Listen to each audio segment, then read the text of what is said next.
하나님께서 우리에게 올해 주신 말씀은 보라 내가 새 일을 행하리니 광야에 길을 내며 사막에 강을 내겠다 하신 말씀이었습니다. 1월 1일 날 예배 오신 분들은 말씀을 들으셨겠지만 하나님이 우리를 귀하게 여기시고 무엇인가 계획을 하셔서 새로운 일을 하시겠다는 말씀을 거듭거듭 제가 받았을 때 그 새 일이 무엇인가 궁금하기도 했지만 가장 큰 것은 너무나 감사하고 고마운 마음을 갖게 됐습니다. 왜냐하면 우리가 생긴 지 지금 몇 년 안 되죠. 3년 됐습니다. 3년, 이제 작년 11월 이후로 3년이 넘었는데 짧은 시간인데 하나님이 무엇인가를 그래도 귀하게 여기시고 좋게 여기시고서 새로운 일을 작정하시고 해주시겠다고 했을 때 고맙고 감사한 마음을 가질 수밖에 없었고, 그러면서 또 하나님이 너무나 기대가 됐습니다. 과연 어떤 일을 이루시려고 하시는가. 우리 각각의 가정에 이루실 것이 있고 또 하시는 일 중에 하나님이 이루실 것이 있을 것이고 또 우리 교회를 통해서 하나님이 이루실 것이 있을 것입니다. 그래서 너무 기대가 되는 거예요. 그래서 작년 말부터 새해를 맞이하면서 오늘도 마찬가지고 올 한 해는 1년 내내 하나님을 기대하며 살 것 같습니다. 이것이 저만이 아니라 우리 모두의 마음이 되기를 예수 이름으로 축원합니다.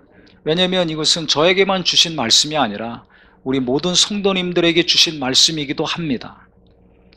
그래서 다시 한번 요한계시록에 성령이 교회에게 하시는 음성을 들을지어다 하신 말씀이 생각이 나더라고요. 어떤 말씀을 전해야 될 것인가, 새해 표를 어떤 것으로 해야 될 것인가 하나님께 기도하고 잠잠히 참아 기다립니다. 그러면 때가 되면 하나님이 주일날 어떤 설교를 해야 될 것인가 말씀을 주시고, 그 다음에 또 연말에는 새해 어떤 것을 우리가 목표로 해야 될 것인가 말씀을 주십니다.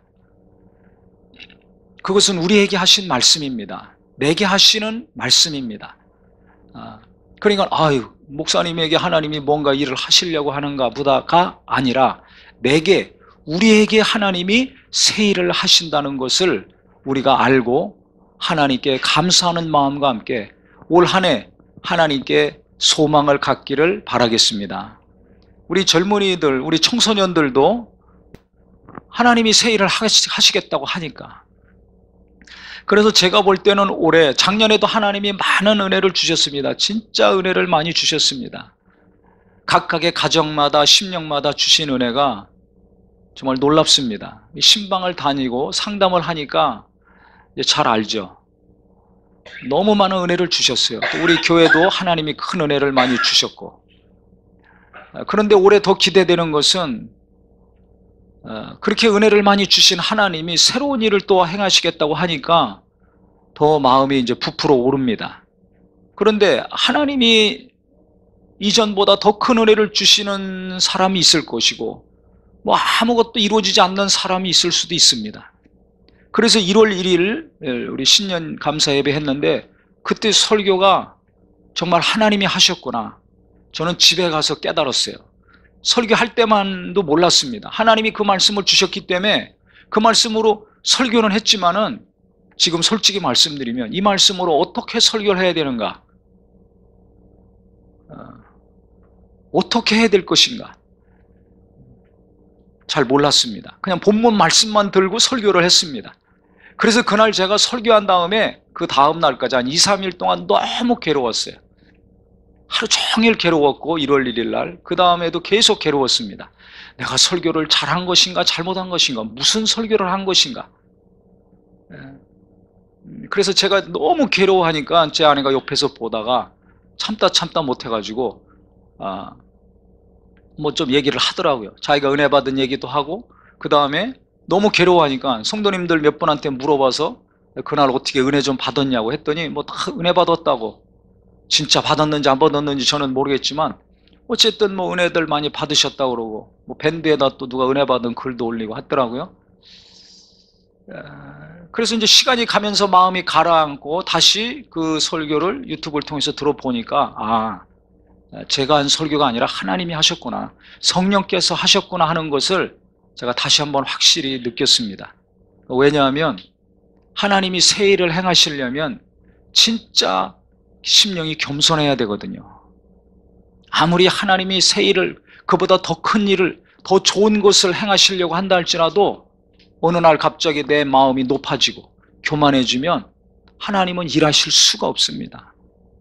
성령이 길을 내시고 강같이 흐르는 생명과 복을 막 철철 흘러 넘치도록, 은혜와 능력과 지혜와 평안을 철철 홍수나듯이 흘러 넘치도록 부어주실 수 있는 분인데, 그것은 한순간에 끝날 수도 있어요. 언제? 내가 교만해지면, 어느 순간에 마음과 생각이 교만해지고 바뀌면은 다 끊어집니다. 여기 지금 본문 1절도 보세요. 악을 행하는 자들 때문에 불평하지 말며 불의를 행하는 자들을 시기하지 말지어다. 불평하지 말고 시기하지 말지어다 그랬어요.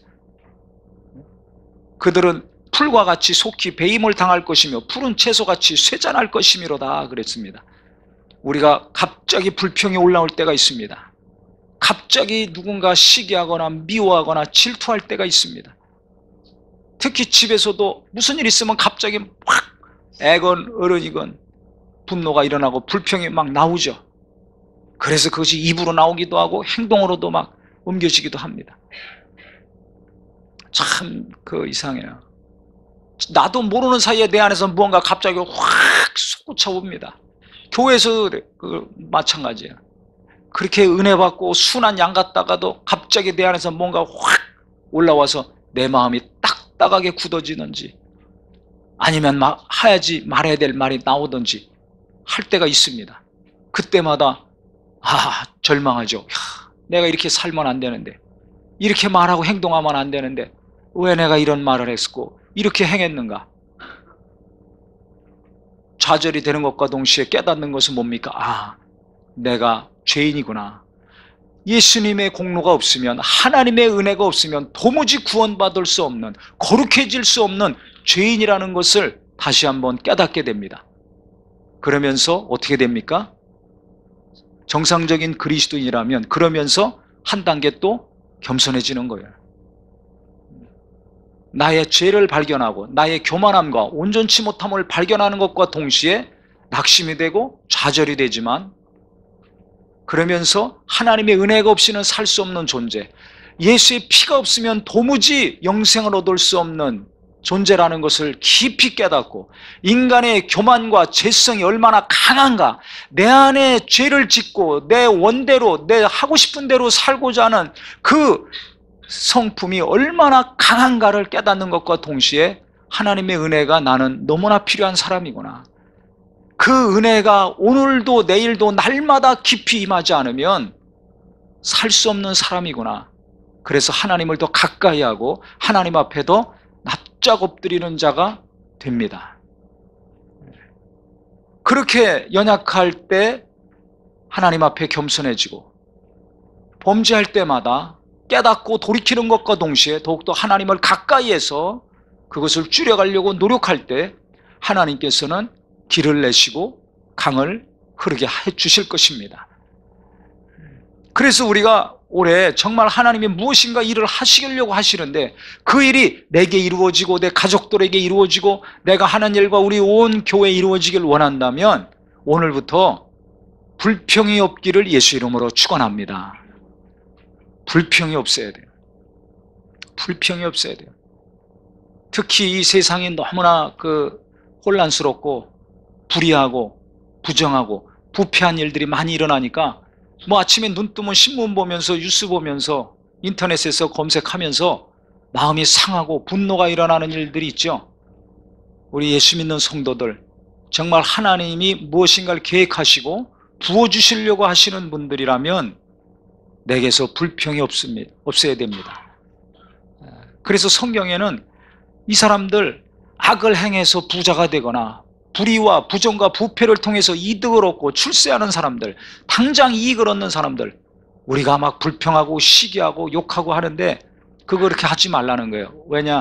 그들은 풀과 같이 속히 배임을 당할 것이고 푸른 채소같이 쇠잔할 것이미로다. 하나님이 그냥 두지 않는다는 겁니다. 금방 없어진다는 것입니다. 꺾어진다는 것입니다.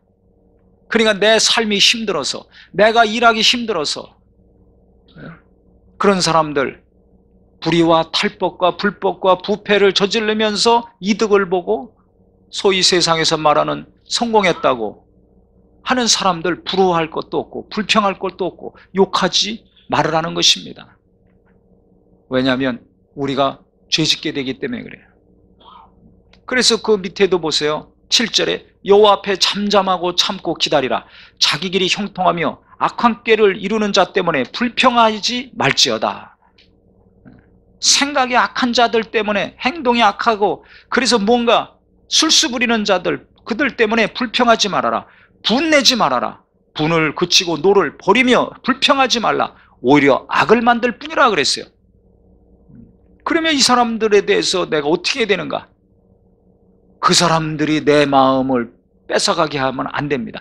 내 마음은 항상 하나님이 다스리시고 통치하시고 주장하게 해야 된다는 것입니다. 그래서 하나님이 주인 된 사람, 하나님이 다스리는 사람, 하나님의 지배를 받는 사람은 여기 성경에 있는 것처럼 하나님 앞에 잠잠하고 기다립니다. 잠잠해요. 바다가 잠잠한 것처럼 어떤 일이 있든지 누가 무슨 일을 하든지 잠잠합니다. 우리 성도님들 올 한 해 불평과 원망 대신에 하나님의 지배와 하나님의 다스리심과 하나님의 능력 가운데 빠져들어가서 마음과 생각이 항상 이와 같이 잠잠할 수 있는 큰 은혜의 심령이 되기를 바랍니다. 이게 중요해요. 하나님이 다스리시다가 누군가 뭐 한마디 했다고, 뭐 하나 봤다고 금방 뒤집어지죠. 그래서 은혜의 말이 나오다가 비난의 말이 나오고 분노의 말이 나오고 원망의 말이 한번 나와보세요. 금방 이 주변 사람들 시험 들죠. 나도 시험 들고. 그래 얼마나 괴롭습니까? 공들여 쌓은 탑 무너진다고 말 한마디에 뭔가 무너지는 거예요. 그렇게 부부간에도 깨가 쏟아졌다가 말 한마디에 찬바람 쌩쌩 불어가지고 어려워지는 적 얼마나 많습니까? 인내하면서 기도하면서 아이들 키우다가도 그 성질 못 이겨서 말 한마디 나와가지고 아이도 시험 들고 상처받고 뭐 또 교회 안 나간다 그러고 뭐 그 부모도 얼마나 속 썩습니까? 그 말 한 번 참았으면 좋은데 그거 못 참아가지고 목사도 마찬가지예요. 참아야 되는데 그거 못 참으면 어떻게 해요? 그렇게 은혜 많이 받겠다가도 말 한 번 잘못하면 어떻게 돼요? 그 한마디로 다 시험 드는 거죠. 그 다음부터 설교하면 은혜 받을까요? 못 받을까요? 받는 사람도 있지만 그 말 한마디 잘못한 거 입력이 돼 있는 분들은 은혜 받기 어렵습니다. 그러니까 목사님이나 집사님이나 부모나 자식이나 경영주나 사원이나 관계없이 이렇게 어렵고 힘들 때일수록 우리 하나님이 나를 더 다스려 주시고 나를 더 지배해 주시고 그래서 내게서 올 한 해는 불평이나 원망이 아니라 하나님이 뭔가 새 일을 하신다고 하니까 하나님께 더 붙들리는 심령, 하나님이 더 다스리시고 지배하는 사람이 되기를 힘쓰는 저와 우리 모두가 돼야 될 것입니다. 그러려면 어떻게 될 것인가? 그 다음에 보세요. 3절부터 여호와를 의뢰하고 선을 행하라 그랬습니다. 하나님만 의뢰하라는 거예요. 그 다음에 선을 행하려고 하라는 겁니다. 저 사람들은 악을 통해서 불의를 통해서 부패해가면서 뭔가 좋아하고 배부르다고 할 때 그거 부러워하지 말고 분노하지 말고 시기할 것도 없고 불평하고 낙심할 것도 없고 하나님만 의지해서 하나님 뜻대로 선하게 살면 된다는 겁니다. 그런 사람들은 어떻게 합니까? 땅에 머무는 동안 그의 성실을 먹을거리로 삼을지어다 그랬어요. 남들이 어떻게든 관계없이 성실하게 아침에 일어나면 출근하고 일터에 가서 열심히 땀 흘려 일하고 그 다음에 얼마를 거두든지 그 소산을 가져와서 가족끼리 같이 행복하게 산다는 겁니다. 수입의 액수에 따라서 희비가 엇갈리지 마시고 내가 정직하고 땀 흘려서 일하고 얻은 수확이라면 소득이라면 그것을 감사하고 기뻐하며 함께 나누며 사는 가족이 되기를 예수 이름으로 축원합니다. 당신 나가서 이거밖에 못 벌어와? 이거보다 더 심한 말은 없어요. 남편에게 아내들 정신 차리세요. 이거 큰일 날 말입니다. 남편 보고 죽으라고 하든지 도둑질하든지 범죄 저지르고 오라는 거랑 똑같습니다. 정신 차려야 됩니다. 아침에 나가서 일할 수 있는 일터가 있고 그 일거리를 주신 하나님께 감사하세요. 네. 그리고 오늘도 가서 열심히 일하고 오고 열심히 일해서 얼마를 벌어왔던 정직하게 악한 방법이나 불의한 방법이 아니라 정직하게 땀 흘려서 벌었다면 아담에게 하나님 말씀하셨죠. 너는 땀이 흘려야 필경소산을 가지고 올 것이다. 가시와 은건키가 있는 이 세상에서 땀 흘리고 남편이 정직하게 노력해서 벌어왔다면 얼마가 됐든지 기쁨으로 그것을 나누고 그것으로 살림하고 그것으로 먹고 마시고 감사하는 아내가 됐을 때 그 밑에 자식들이 훌륭하게 자랄 수 있는 겁니다. 돈의 지배를 받고 돈의 노예가 됐으니까 남편이 돈으로 보이는 거예요. 아내도 돈으로 보이고 자식도 돈으로만 보이는 거예요. 그러니까 교회도 돈으로만 보잖아요. 몇 명 나오냐, 몇 평이냐. 기준이 다 돈이에요. 말로는 주여 주여 하지만 눈으로는 다 돈으로만 봐요. 사람도 돈으로 봐요. 가족도 돈으로만 보지 않습니까? 이게 제대로 된 신앙입니까? 제대로 된 사람입니까? 그러니까 뭔가 길이 뚫릴 것 같다가 안 뚫리는 거예요. 무엇인가 흐를 것 같다가 꽉꽉 막히는 겁니다. 왜 그럽니까? 내가 돈의 노예가 됐어요. 돈의 지배를 받고 있어요. 이걸 빨리 걷어차고 부셔야 됩니다. 아멘? 너무 중요합니다. 그래서 저는 개척 처음부터 그걸 깨부시고 시작하는 거예요. 그러니까 뭔가 하나님이 귀하게 여기시고 도우신다고 저는 생각을 합니다. 하나님 뜻대로 해야 되겠다. 하나님이 원하시는 대로 해야 되겠다. 하나님이 기뻐하시는 대로 해야 되겠다. 길거리에서 예배한다 할지라도 한 명이 오건 두 명이 오건 몇 명이 온다 할지라도 주님이 원하시는 대로 아버지가 기뻐하시는 대로 주님이 뜻대로만 해야 되겠다. 무슨 일이 있으면 그 기도만 하게 하세요. 무슨 일이 있으면 그 기도만 하나님이 성령으로 하게 하시더라고요. 처음에 하시. 그러니까 그 욕심을 버려야 그게 되거든요. 그러니까 무슨 일만 있으면 고민거리가 있으면 하나님은 항상 욕심 버려라. 욕심 버려라. 욕심 버려라. 그래서 하나님의 뜻이 뭡니까? 주님의 원하시는 것이 뭡니까? 하나님이 기뻐하시는 것이 뭡니까? 그 뜻대로 하게 하소서. 주님의 원대로 하게 하소서.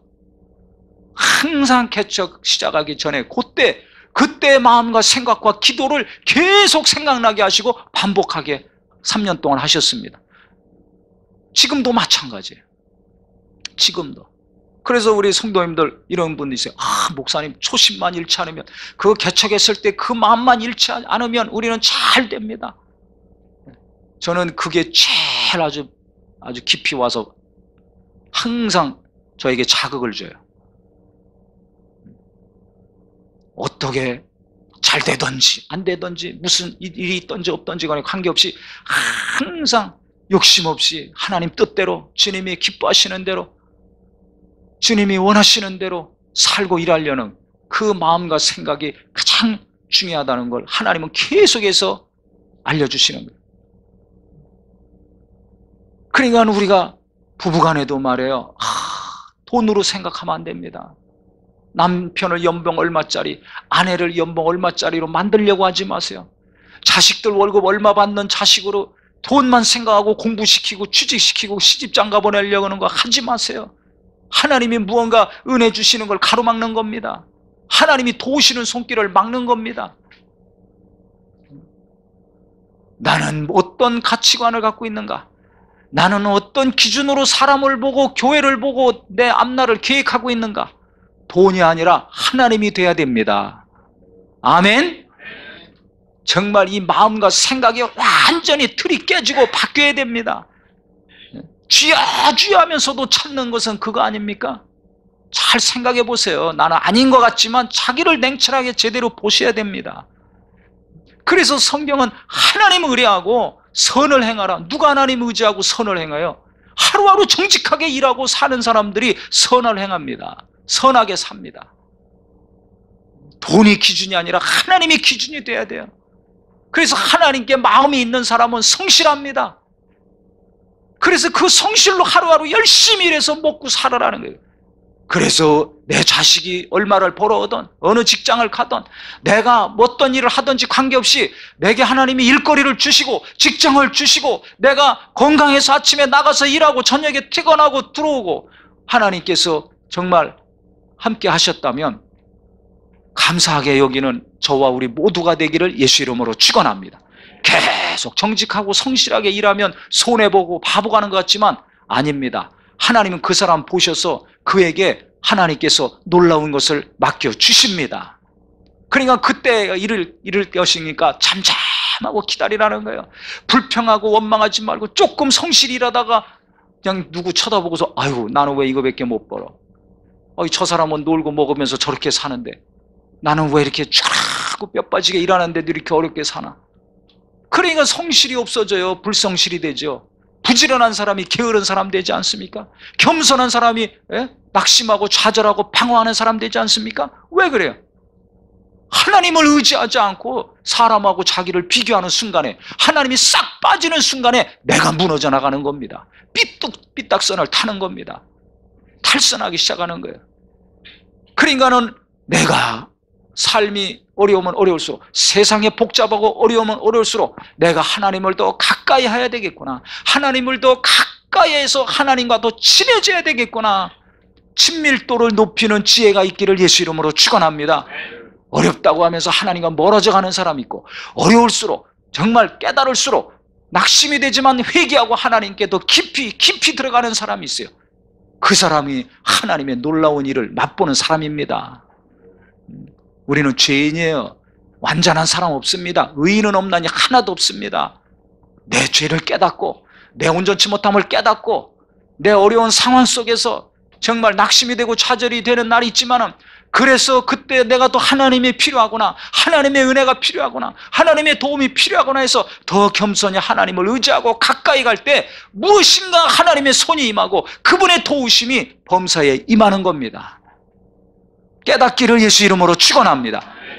그래서 어려울수록 하나님이 빠지는 사람이 아니라 말씀이 빠지는 사람이 아니라 더욱더 하나님을 가까이해서 하나님이 붙드시고 도우시고 인도하시는 복된 삶이 되기를 예수 이름으로 축원합니다. 그래서 하나님이 이걸 어려움을 통해서 날 이렇게 깨닫게 하시고 내게 이렇게 도움을 주시는구나 하니까 항상 하나님 기뻐할 수밖에 없어요. 특히 올해는 하나님이 무엇인가 새 일을 행하실 것인가 보라 말씀하셨기 때문에 하나님을 기대하지 않습니까? 그러니까 하나님이 무엇인가 작정하시고 마음의 중심을 보시고 우리의 겸손함과 하나님 뜻대로 살려고 하나님께 더욱더 낮아지려고 하나님께 더욱더 가까이 가려고 하는 이 마음을 하나님이 보시고 어느 때인지 모르지만 인정하신다면 하나님이 역사하실 텐데 그날을 우리가 생각하면 하나님 기뻐할 수밖에 없어요. 날마다 반복된 일, 피곤한 일인 것 같지만 그래 4절에 보세요. 뭐라고 했습니까? 또 누구를 기뻐하라? 여호와를 기뻐하라 그랬어요. 돈을 기뻐하라. 당장 뭐 일이 잘 되는 것을 기뻐하라. 힘 있는 사람들 만난 거 기뻐하라가 아니라 하나님을 기뻐하라는 겁니다. 날마다 일하는 거 힘들죠. 반복적인 거 뭔가 나아지지도 않고 해서 지치기도 할 때지만 하나님을 기뻐하라는 거예요. 왜? 그가 내 마음의 소원을 내게 이루어 주시리로다 했습니다. 할렐루야. 하나님을 기뻐할 때 누가 하나님 기뻐합니까? 하나님을 온전히 의지하는 사람, 하나님께 돌이키면 하나님이 용서해 주시는 거 믿고 하나님께 기도하면 언젠가는 하나님이 그 기도에 응답해 주시는 것을 믿고 내가 하나님께 가까이 갈 때 하나님은 나를 가까이 하시고 도우신다는 것을 믿고 하나님은 나의 앞날을 인도하시기 때문에 내가 하나님을 의지하고 하나님께 맡길 때 그분이 나를 형통케 하신다는 믿음이 있는 사람은 항상 하나님 기뻐합니다. 기뻐요. 그 하나님을 신뢰하고 하나님을 정말 존중하는 사람, 하나님을 철석같이 믿는 사람은 하나님을 기뻐합니다. 이게 중요한 거예요. 그때 그 마음의 소원을 이루어 주신다 그랬어요. 하나님이 새 일을 행하시는데 첫 번째가 뭐냐? 우리가 겸손해지는 것과 그 다음에 두 번째는 뭔가? 하나님 기뻐하는 것이 되기를 예수 이름으로 축원합니다. 그래서 하나님 너무 기대가 되는 거예요. 무언가 하시겠다니까 기대가 되는 거예요.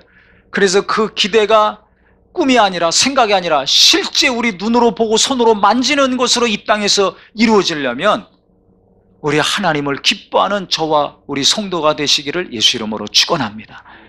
기뻐하고 좋아하는 것이 사랑이라고 그랬죠. 12월부터 지금까지 하나님이 우리에게 주신 말씀, 그거 다시 한번 잘 들어보세요. 제가 곰곰이 생각해 보니까 진짜 새해를 향한 하나님의 말씀이에요. 우리를 향하신, 우리에게 무엇인가 복을 주시고 새해를 행하시려고 하신 하나님의 말씀입니다. 하나님을 기뻐하고 서로서로를 기뻐하고 좋아할 때 그것이 천국입니다. 할렐루야. 서로 사랑하라. 하나님이 주신, 예수님이 주신 제일 큰 계명 아닙니까? 제일 큰 계명을 이루었을 때 서로 기뻐하고 좋아하고 사랑하며 살 때 하나님이 얼마나 기뻐하시겠어요? 가장 크고 가장 중요한 것을 잘하고 있으니까. 서로 좋아하지도 않고 기뻐하지도 않아요. 하나님도 기뻐하지 않아요. 그러면서 뭐 열심히 하고 잘한다고 뛰어다녀 보세요. 무슨 의미가 있습니까? 그러니까 시기하고 질투하고 분노하고 갈등하는 거 아닙니까? 사랑하는 관계인데 용서하지 못하고 상처를 계속 주고받고 있지 않습니까? 평안과 기쁨과 감사가 있어야 되는데 왜 좌절과 낙심과 절망 가운데 방황합니까? 하나님을 기뻐하지 않아요. 가족들도 기뻐하지 않아. 성도도 기뻐하지 않아.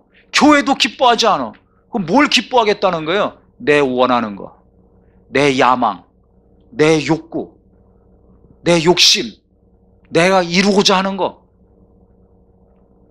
그것을 내가 기뻐하고 그것을 소망하고 있기 때문에 하나님이 주시는 그 놀라운 기쁨과 평안이 내게 자꾸 없어지고 날아간 것입니다. 우리는 내가 원하는 것이 나를 지배하고 내가 기뻐하고 내가 이루고자 하는 것이 나의 목표가 아니라 하나님의 원하시는 것이 나의 목표요. 하나님의 기뻐하시는 것이 나의 기뻐하는 것이 되기를 바랍니다. 그러니까 이 세상 어떤 것보다 하나님이 나의 모든 것이 될 때 우리는 진정 기쁨으로 사는 자가 될 수가 있어요. 그래서 우리나라 사람들이 주로 기쁨이 없어요. 그래서 외국 사람들은 엘리베이터에서도 만나도 막 웃으면서, 처음 보는데도 웃으면서 인사해요. 길거리에서 만나도 웃으면서 인사하고, 우리는 수십 년 알아도 웃으면서 인사 안 하죠. 인상 쓰죠. 거의 항상 얼굴이 굳어 있어요. 왜냐하면 마음에 여유가 없고 평안도 없어요. 그만큼 욕심이 많다는 증거입니다. 어지간해서는 만족을 못 하잖아요. 웬만해 가지고는 만족을 못 해요. 있는 그대로 내 가족들 만족합니까? 못합니까? 만족이 안 되잖아요. 그러니까 바가지 긁든지 잔소리 하든지 으르렁거리고 살지 않습니까? 한국이 전 세계적으로 보면 대단히 경제 수준이 높습니다. 그런데도 가난하다고 생각하고 다니지 않습니까? 그만큼 욕심이 많아요. 그러니까 만족이 없어요. 평안이 없어요. 그러니까 무슨 일 있으면 분노 조절이 안 돼가지고 범죄가 일어나는 경우가 얼마나 지금 많습니까? 현실에 만족을 못해요. 하나님이 지금까지 베푸신 것에 만족을 못해. 감사치도 안 해. 그건 당연한 것이야.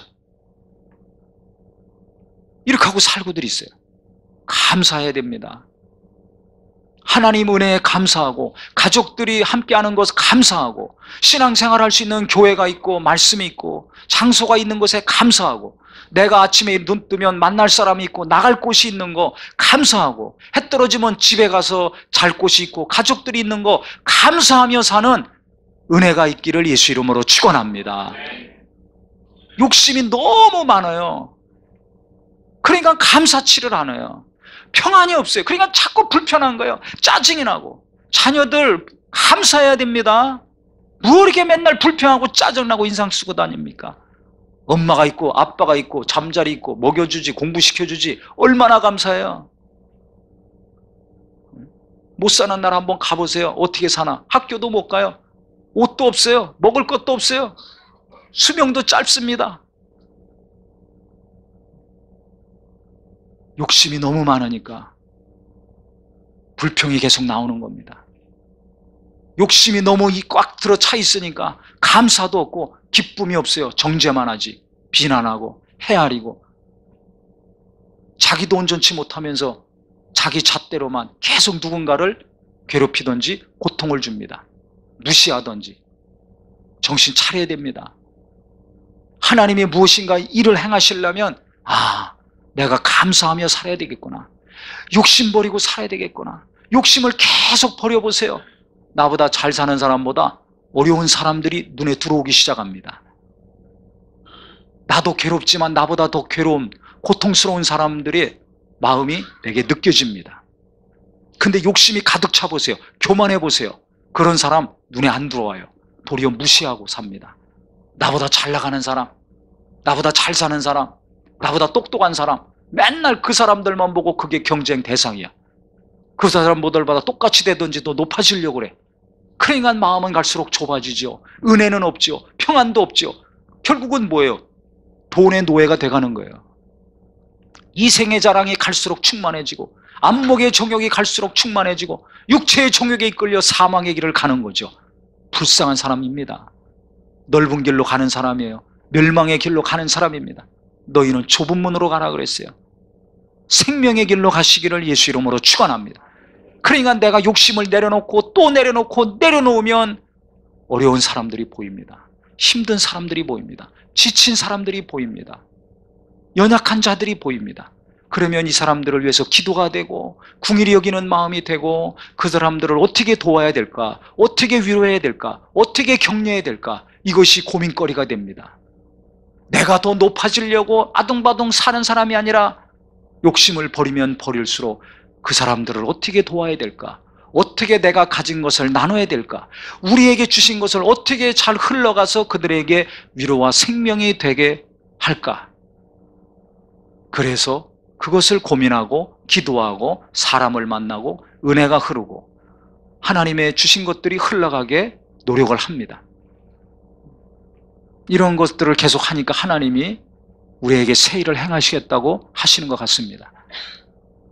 우리 성도님들 자꾸 눈을 들어서 다른 데로 보지 마시고 나의 도움이 어디서 올꼬 천지를 지으신 여호와께서로다 한 시편 121장의 말씀처럼 과연 나를 도와줄 사람이 누군가? 나의 도움이 어디서 올꼬? 하나님 한 분밖에 없습니다. 그 하나님을 기뻐하며 감사하며 나갈 때 우리의 기도와 우리의 겸손한 소원들이 하나님에 대한 그 놀라운 계획들이 이루어지기를 예수 이름으로 축원합니다. 예수 이름으로 축원합니다. 그래서 우리가 불평하지 않고 잠잠히 참고 하나님이 일하시기를 기다리고 욕심 계속 버리고 힘 빼고 겸손하게 나간다면, 감사함과 기쁜 마음으로 계속 하나님께 나간다면 여호와를 소망하는 자들은 땅을 차지하리로다 한 구절의 말씀처럼 하나님께서 무엇인가 이루게 하시고 차지하게 하시는 날이 반드시 올 것입니다. 그래서 2019년 올 한 해는 내가 더 겸손해야 되겠구나, 내가 더 낮아져야 되겠구나, 내가 더 욕심 버리고 주님 뜻대로 살아야 되겠구나, 잠잠히 겸손히 인내하며 기다리는 심령을 가지고 하나님을 기뻐하심으로 하나님께서 소원을 이루어 주시고 응답도 이루어 주시고 하나님이 계획하신 그 모든 것들이 우리에게 강같이 계속 쏟아지는 큰 은혜가 있기를 예수 이름으로 축원합니다. 할렐루야. 기도하겠습니다.